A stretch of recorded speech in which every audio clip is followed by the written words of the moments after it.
Gelombang kritik bertubi-tubi datang dari para sivitas akademika di sejumlah kampus untuk menyadarkan Presiden Joko Widodo.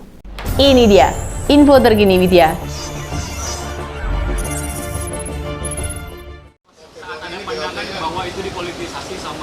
Oh, udah dari dulu. Itu kan sudah dari September bantuan pangannya.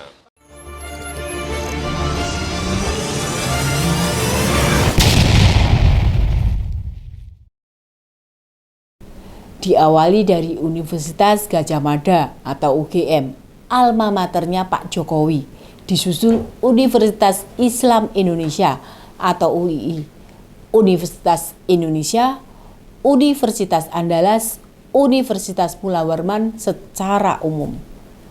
Kritikan yang ditujukan kepada Jokowi terkait penyimpangan dari aturan proses penyelenggaraan negara dan menjadi contoh negarawan yang buruk.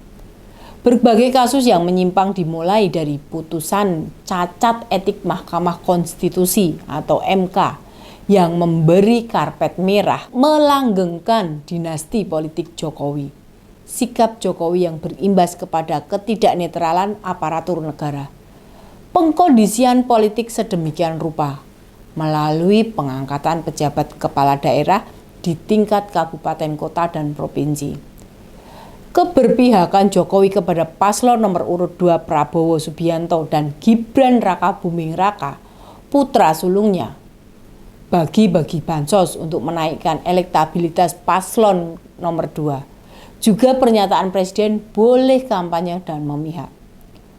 UGM ibaratnya sebagai teman dekat atau keluarga besar Jokowi, karena dari UGM lah Jokowi menimba ilmu menamatkan kuliahnya. Di saat keluarga besar sudah menegur, berarti situasi memang benar-benar kacau, gawat, dan dibutuhkan tindakan cepat untuk penyelamatan. UGM dan perguruan tinggi lainnya sudah merasa gerah dengan kondisi demokrasi dan manuver politik Jokowi yang semakin hari semakin memprihatinkan dan membahayakan bagi demokrasi di Indonesia. Memprihatinkan meskipun banyak mendapatkan kritikan dan sorotan, tetapi agaknya Jokowi tidak bergeming, cuek, dan tidak mendengarkan. Ibaratnya sudah ndablek dalam bahasa Jawanya, keras kepala, gak mendengarkan apa-apa lagi, gak mau mendengarkan orang lain. Karena ia meyakini apa yang dilakukan sudah benar, tidak masalah, suka-suka gue, begitu kata anak muda zaman sekarang. Ia tetap akan memanfaatkan segala resource baik di pemerintah pusat maupun di daerah-daerah untuk memenangkan Prabowo dan Gibran. Cawe-cawe dalam semua proses pemilu ini merupakan strategi untuk meraih suara pemilih.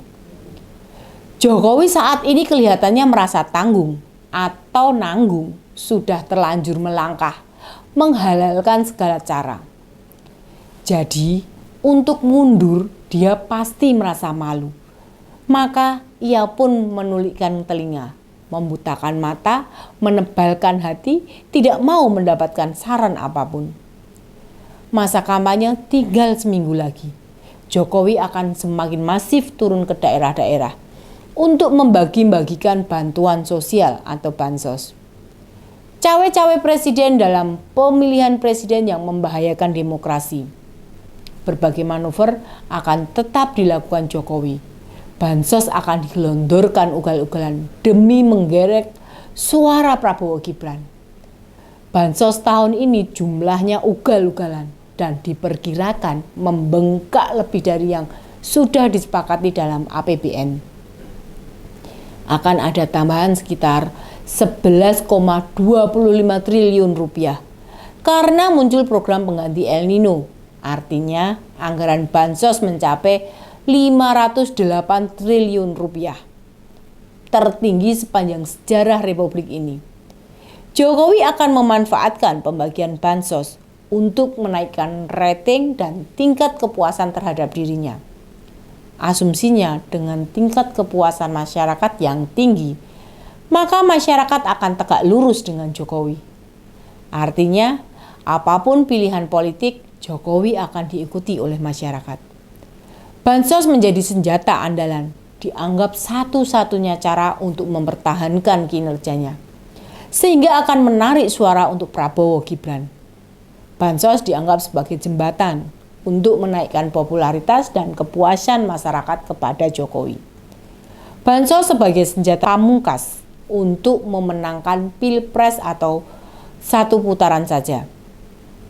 Jokowi mengambil strategi memanfaatkan bansos untuk memenangkan Pilpres seperti yang dilakukan Susilo Bambang Yudhoyono atau SBY saat mengikuti Pilpres 2009 dan yang dilakukan Jokowi pada kontestasi Pilpres 2014 dan bagi-bagi bansos. SBY dan Jokowi waktu itu memenangkan Pilpres.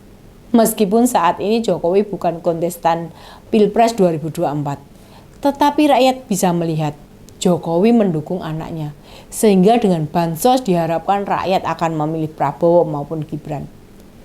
Kecuekan Jokowi atas semua kritikan tentu sangat membahayakan bagi masa depan Indonesia. Tidak hanya soal demokrasi, tetapi juga masa depan Indonesia. Tatanan demokrasi secara sengaja dan sadar telah dirusak oleh Jokowi, dan ini akan berdampak kepada tata pemerintahan, ekonomi, dan kesejahteraan rakyatnya. Kerusakan yang parah sudah terbayang di depan mata. Seandainya Prabowo Gibran menang Pilpres, sangat mungkin akan muncul ketidakpercayaan akan proses jujur adil dalam pemilu. Kemenangannya akan dianggap tidak legitimate, apalagi kalau sampai menang satu putaran, tentu akan membuat rakyat geram karena proses pemilu syarat akan manipulasi dengan berbagai sumber daya negara yang dilakukan untuk mendukung anaknya.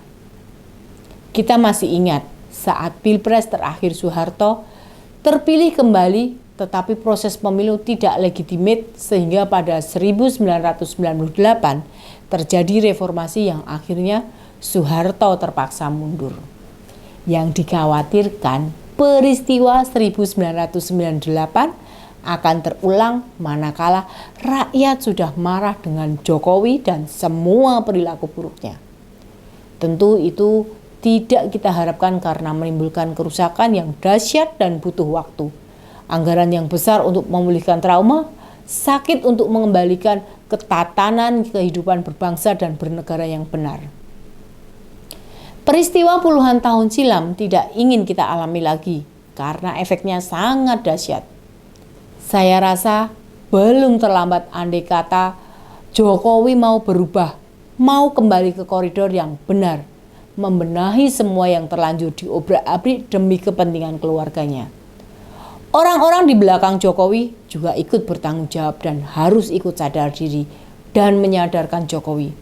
Jika Jokowi dan keluarganya sadar diri, tidak egois, dia akan berhenti membahayakan republik ini, akan memikirkan kepentingan yang lebih besar. Tidak hanya sekedar demi melanggengkan dinasti politik keluarganya saja. Demikian info terkini Widya, sampai ketemu lagi di Ini Dia. Info terkini Widya selanjutnya. Salam cerdas. Ini dia info terkini Widya